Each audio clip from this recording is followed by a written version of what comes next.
Hi everybody. Today here in the Riel household, we're prepping for the holidays and we're going to be making some simmering potpourri kits to give as gifts this holiday season. And I thought I'd bring you along to see how we make them. I have this one that I've already made, and I'm going to go over what's in this one, and then we are going to gather our supplies to make one together. So in my jar, I have bay leaves, I've got some pine needles, some orange slices, we've got dried whole cloves, we have some cinnamon sticks, and then I have some pine shavings that I dyed with a natural beet juice. And we're going to take all this, get it put together, and I'll show you how I do that, how much of each I use, and then you'll have something cool that you can share with your friends and family.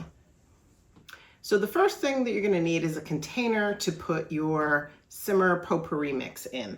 I'm using a recycled jar. You can use a canning jar, you can use a jar that you had from something that you had for dinner. Just make sure it's well washed and well dried, because you want it perfectly dry before you put anything in it so that you don't get any mold growing. You can use a plastic container, you can use whatever works best for you. I'm going to be using this jar, and then we're going to start getting our ingredients together and in our jar. So what I'm going to be using today to make mine are, I'm going to be using some orange slices, some cinnamon sticks, bay leaves, some whole cloves, some pine needles, and these are just dyed pine shavings that I dyed in some beet juice. Now, for us, we have most of this stuff either in our pantry or outside. The pine needles, I went outside and picked the pine right out in our yard, so I know it was safe to pick. And if you haven't seen some of our other videos, we use pine needles for a lot of different things. You may have seen we have our cold and flu tea, we've made regular tea with them, we've even made soda using pine needles. So I'll make sure I leave a link to those videos in the description. Pine needles have a lot of vitamin C, so in an edible recipe, they're a great ingredient. For the orange slices, these are some that we had dehydrated back in 2020, 2021. And we just did these in our dehydrator. You can even slice them and do that in an oven if you wanted to. Now, instead of oranges, you can also use lemons or limes. It's the citrus smell that we're looking for. And the majority of that is going to come from the rind, not actually the fruit itself. The cinnamon sticks are just cinnamon sticks that I had in the cupboard. I always have those on hand in case I want to make like a cinnamon extract, or even if you wanted to grind some or use a cinnamon stick in a glass of hot apple cider. Bay leaves. Bay leaves have a nice smell. We always have these on hand because bay leaves are also great to put into items in your pantry to keep bugs out of rice or flour. The pine chips, these pine shavings just came from the bags of pine shavings we buy for our chicken coop. So I had a fresh bag. I opened it up, took out some of the bigger pieces, and then I just took these pine shavings and I put them into the juice from a can of beets, and I stirred them around. I let them sit for a few hours until they had absorbed some of that pretty red color, just to add that pop to our jar. Now the whole cloves here, these are great. I don't know if any of you used those when you were little kids, sticking oranges full of cloves to make something to hang in the closet. And the orange, the moisture from your orange helped give off the scent of the cloves. And as the orange dried, the cloves kept it from getting moldy or bad. It would just slowly shrink up. But you had that beautiful clove and citrus smell in your closet. Let me know in the comments if you ever made those, either in school or at home. And that's pretty much what we're going to be using. So let me get some of this extra stuff out of the way, and then we'll start getting this layered into our jar. So the next step is going to be layering in all the ingredients into our jar. But before I do that, I just wanted to mention quickly, I'm using whole cloves, not ground cloves, because they're going to hold their smell and they're going to simmer a lot better. You can also add other things into this. You can add star anise. You can add something like dried cranberries if you want. There's a lot of different things that you can do in that. And how you put these into your container, again, it's going to vary a little bit depending on what type of container you use and how big it is, how much you're going to use.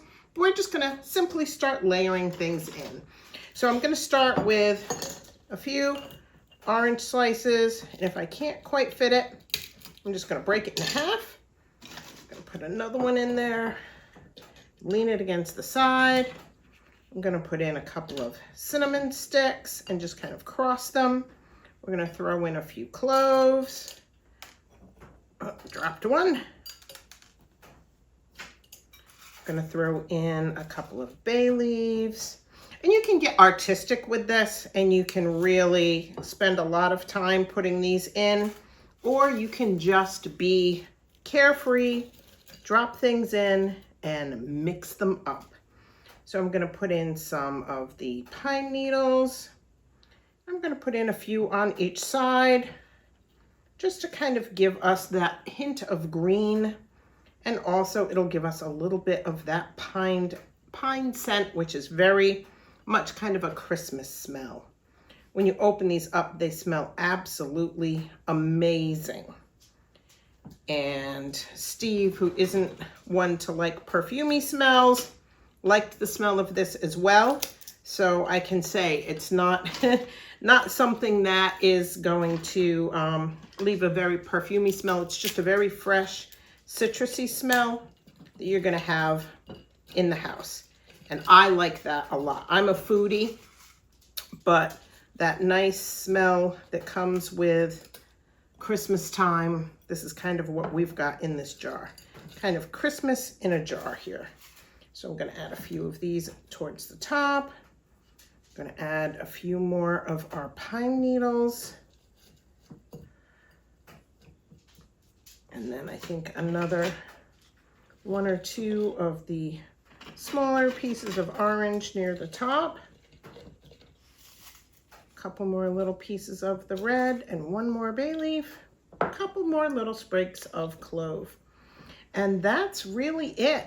And it does look absolutely beautiful. You've got your color, your different colors. Now you can shake the jar a little bit if you want. See if you can fit a few more things down in. Now that I've shaken it, I can probably put another piece of orange, maybe another bay leaf, maybe just one more cute little piece of the pine shaving in the top. So now this is done.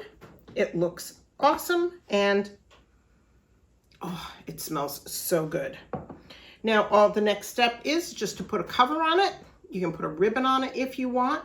One big thing you want to make sure you do is you want to put an instruction with the jar, just to let people know what to do with it. And I'll be right back, and I'll show you how I add the instructions onto my jar for the people I'm going to give this to. I don't know if anyone else does this, but I keep my Christmas cards every year. I know a lot of people, after Christmas is over, the cards just get ditched. But for me, I save my cards because I use the front of the cards for a lot of different purposes. And one of those is to make tags that I can use on homemade gifts that I'm giving.